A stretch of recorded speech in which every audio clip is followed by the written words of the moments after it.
Hello and welcome to Smart Agriculture. I am Vivian Fernandez. This episode is about bringing green revolution to Eastern India.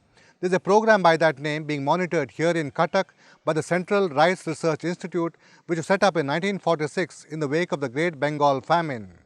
This institute has produced many eminent rice breeders, and in the 1960s, it was the site of the Indica japonica rice hybridization program that resulted in the development of a popular rice variety.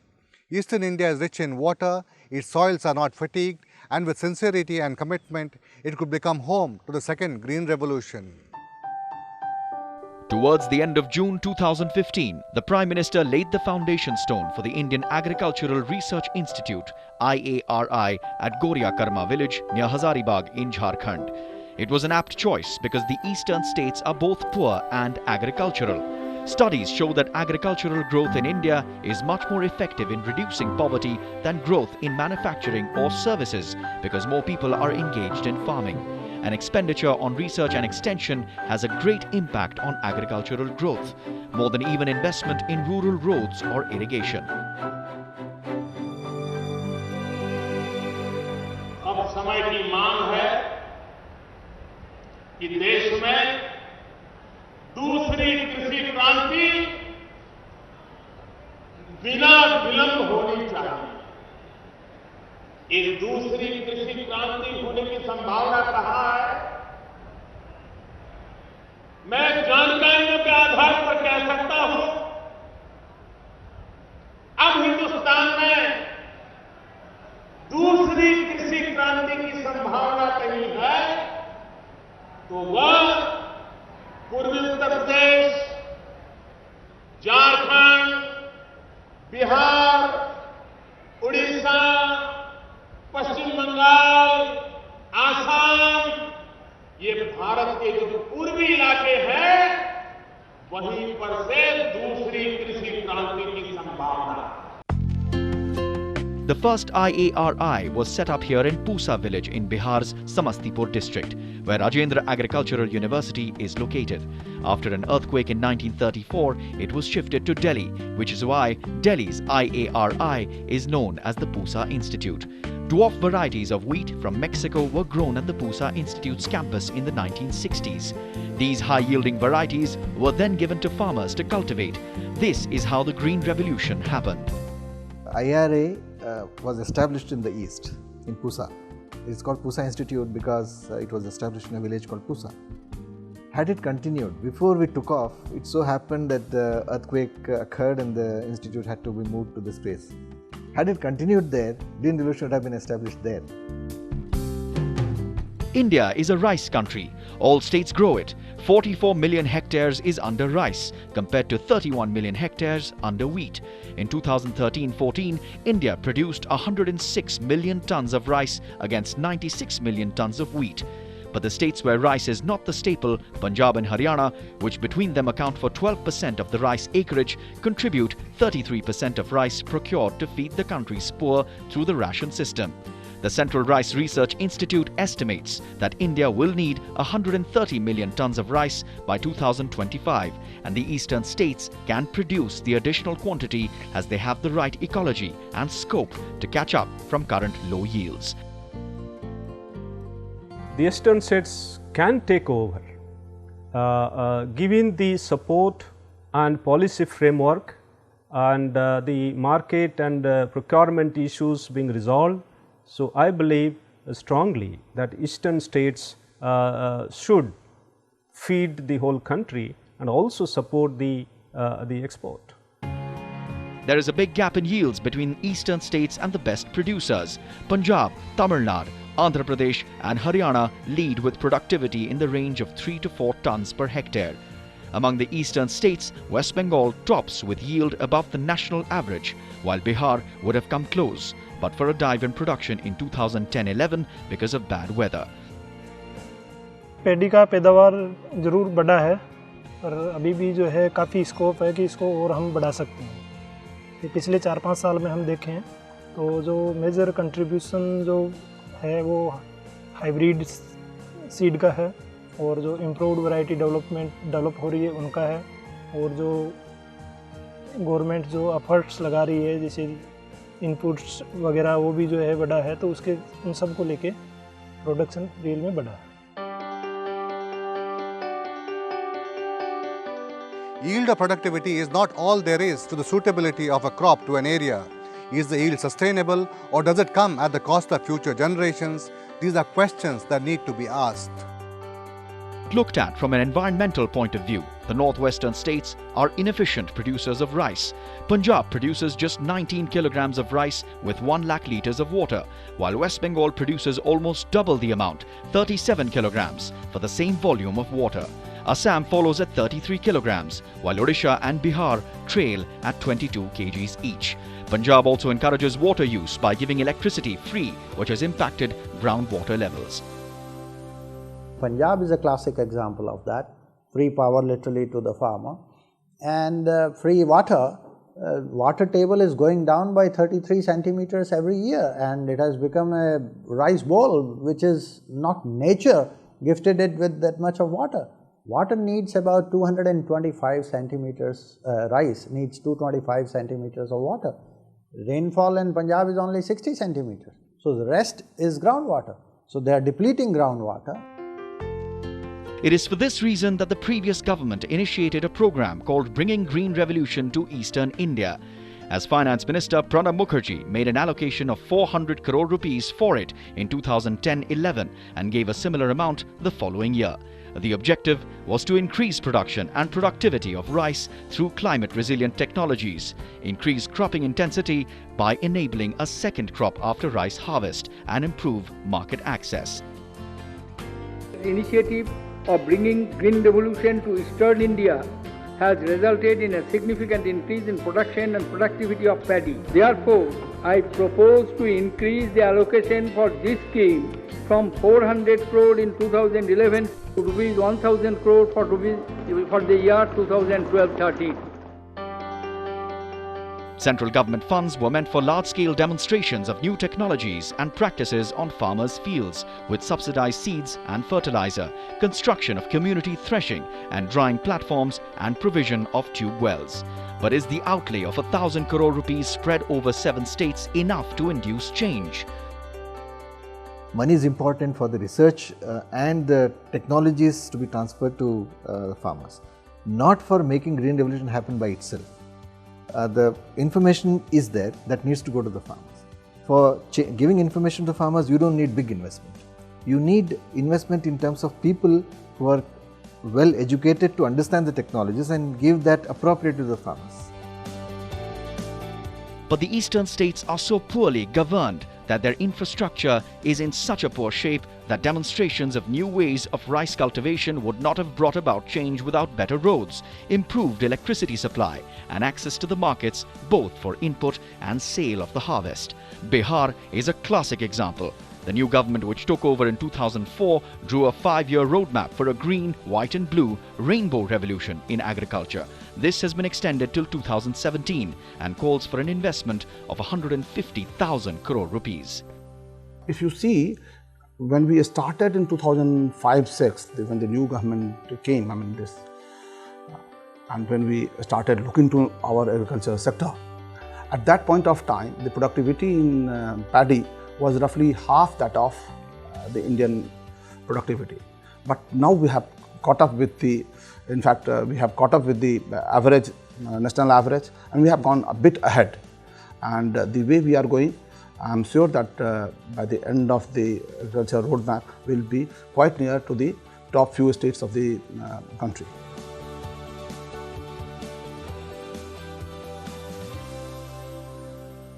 We slip into a break. When we return, should there be a national policy on rice? You're watching Smart Agriculture.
Welcome back to Smart Agriculture. Bringing green revolution to eastern India is one part of the story. The other is whether states that do not have a comparative advantage in water-intensive rice should persist with it. The Central Rice Research Institute wants a policy to determine which states are eligible to grow rice, but can such a policy be enforced? The Central Rice Research Institute advises and monitors the BGREI program as it is primarily about rice. It says simple interventions like planting in rows with 8 by 6 inch spacing have had a big payback. It makes weed removal easier. Conventional dense planting helps pests and diseases to thrive. Farmers have been told to apply urea fertilizer in split doses in 3 installments for more grain rather than straw formation. They have been advised to use micronutrients like zinc sulfate and boron. Simple devices like sex hormone traps for insects like stem borers tell farmers whether they should spray pesticides. A novelty is large-scale demonstrations in farmers' fields. In Cuttack, these were held last year on 4,200 hectares across 10 of the district's 14 blocks. Some farmers have been encouraged by the results to continue with the new practices. Others cite difficulties. Canal के ऊपर हम निर्भर करते हैं, तो पानी आ जाने से हम करेंगे।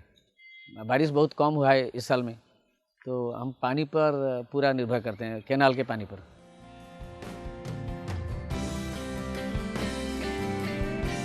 थोड़ा प्रॉब्लम ऐसा होता है जो टाइम पर जो खाद और फर्टिलाइज़र वगैरह जो भी बीज वगैरह सही टाइम पर नहीं पहुंच पाता है।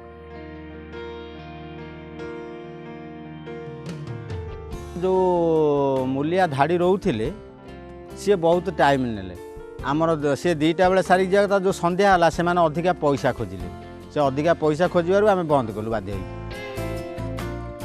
There is also a clash of practices. In one block of Cuttack district, for instance, row planting was being demonstrated, while in others farmers are being persuaded to indulge in a system of rice intensification, a method borrowed from Madagascar, where 8 to 10 day old seedlings are planted singly in 25 by 25 centimeter grids. Farmers and village level officials said it was tedious and required more labor, but they would do as told, though they feared the weak seedlings would get washed out in pelting rain. Kharif season रे SRI टा बहुत कष्ट कारण ठीक 10 रे 10 थुआ हे बर्तमान भल अच्छी घंटा पर दुलदुल वर्षा हे पानी बुड़ी जीव ए से कुआड़ चल जीव तली रोईक आसते चाषी घरे पहुँच नते तली भासी पलैब।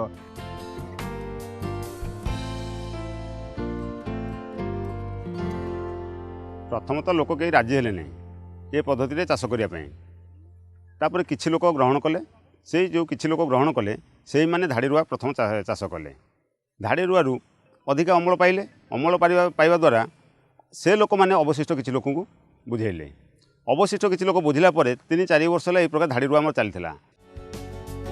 There is no single template for eastern India where rice is grown in uplands and lowlands and in conditions of flash and static flooding. Nearly 80% of this region is rain-fed, only a fifth is irrigated and about half is lowland. High yields must be combined with stability of production. So if there is moisture stress or drought comes, then we adopt a upland varieties which possess drought tolerance. And if there is flooding or submergence, we go for varieties for high degree of tolerance to submergence. And therefore, this instability, besides the variety development, and one major drawback is the proper variety input management. Bihar's Rajendra Agricultural University is rooting for direct seeding of rice on dry fields without puddling to cope with rainfall. The state has been championing SRI but may be veering to direct seeded rice because of lower wages and higher savings for farmers. मैं प्रयास यही कर रहा हूं किसानों को समझाने का मौसम के बदलते परिवेश में धान की खेती गेहूं के जैसा करें, बिना पानी का, बिना मजदूर का यह खेती कैसे संभव है। मैं घूम घूम करके किसानों को प्रशिक्षण दे रहा हूं। A lot needs to be done. quality seed can raise yields by 15 to 20%, but the seed replacement ratio ranges between 20 and 30% in the eastern region. The seed which farmers save and reuse loses vigor. The national seed replacement ratio is over 40%. Ideally, seeds should be changed every year. Marketing is another weak point. Unless farmers are able to sell at support prices, they will not have an incentive to grow more. In many pockets of eastern India, farmers have to settle for low prices because the government agencies do not procure. Not all states pull at the same place. BGREI has to face indifference in Uttar Pradesh, a lack of enthusiasm in Assam, yet it seems to be getting on with the job. BGREI is a success. It has given us 6 to 10 million tons of more production in 7 eastern states as compared to average of 3 years prior to BGREI. And this is an indicator of success of BGREI. Until the yield gaps are bridged, Punjab and Haryana cannot shift substantial acreages away from rice without impacting the country's food security. Their farmers will also have to be given well-paying replacement crops, but there is little time to lose, as the rate of groundwater depletion in 110 out of 138 blocks of Punjab is more than the rate of recharge. The state wants half of its 3 lakh hectares paddy acreage to move out of rice. On the rest, its farmers should be encouraged to grow less thirsty basmati rice, particularly a short duration variety developed by IARI released last year, which matures in 120 days. Traditional basmati has got 160 days duration. The most widely cultivated Pusa basmati 1121 has got 145 days duration. So if we can reduce the duration of these crop varieties to say about 120-125 days, the future belongs to short duration varieties of rice, wheat, or for that matter any other crop with increased cropping intensity to enhance the profitability of the farmers. Rice cultivation across states will have to be lean on water. This farmer, who is also an IARI fellow, has been doing direct seeding of rice on 20 acres. This is the 6th year he has been at it. Another 150 acres of rice in and around this village are being direct seeded under his supervision. Since 2 farm operations are dispensed with, it is both water saving and profitable. हाँ, मैं इस चीज़ से बिल्कुल जानकार हूँ, साइंटिस्टों के touch में रहते हैं, IARI का फेलो भी हूँ, तो मैं आसपास के किसानों को ये कहता हूँ कि ये हमारी रिस्पॉन्सिबिलिटी है कि जो हमारे नेचुरल रिसोर्सेज हैं उनको सेव करना, उनको रखना हमारी जिम्मेवारी बनती है. Direct seeding is actually a practice that Indian farmers followed before the Green Revolution. Transplanting in flooded paddy fields was resorted to suppress weeds. But with the development of weedicides and machines that can sow seeds by just scratching the surface, it is gaining ground, especially in the more progressive states. Some of the fragile ecosystem in the country, particularly the states of say Chhattisgarh, Madhya Pradesh and in Jharkhand, initially this area we have about say 5 million hectare under upland condition, which is all grown as direct seeded rice as a conventional practice, and the same practice can be adopted in those areas where the rice is being grown as puddle and transplanted crops. So this year, for example, the state of Punjab has taken this as a massive campaign to increase the area under direct seeded rice to about 4 lakh hectares. Rice is a versatile crop, but has come in for adverse notice because of high water consumption. Varieties that can cope with erratic weather and frugal on resource use can only address environmental concerns, but also bring prosperity to the eastern region. That is all we have in this episode of Smart Agriculture. We'll be back with more. Till then, goodbye, take care.